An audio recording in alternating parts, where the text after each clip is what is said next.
них. Вот она не только проводила здесь мероприятия, конференцию, связанную с столетием Валентины Александровны Витязевой, но и возила нас в Яринск по памятным местам, где родилась. Валентина Александровна показала все места, побыла в музеях и так далее, и так далее. И ее непременно хочет поздравить председатель географического общества нашего конфилиала географического общества Виктор Анатольевич Щелявский, пожалуйста. Майя Ивановна у нас многогранный человек и общественный деятель с большой буквы. И, конечно, географическое общество, к счастью, этим пользуется. Вот. И нам бы хотелось поздравить вас с таким большим праздником. К сожалению, Виталия Николаевича Лаженцева нет, но разрешите зачитать слова.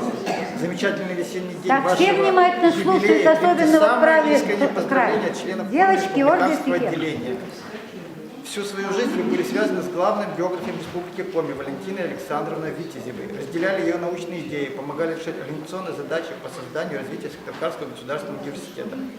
Вы стали основным инициативным и деятельным систематизатором наследия Валентины Александровны Витязевой, чутким и заинтересованным хранителем ее памяти в университете и в республике.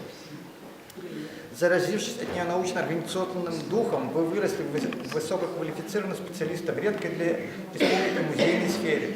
Вашим детищем, Музеем истории просвещения Коми края, мемориальным кабинетом первого ректора, многочисленными и ценными экспонатами, интересными выставками, встречами, чествованием заслуженных сотрудников университета, шаляпинскими вечерами гордится не только университет, но и вся республика. Своей неутомимой и многогранной деятельностью по созданию летописи Сыктывкарского университета вы, дорогая Майя Ивановна, на собственном примере убедительно продемонстрировали роль личности в истории, реализовав свой высокий научный и организационный потенциал. Желаем вам новых идей, здоровья и энергии для их воплощения.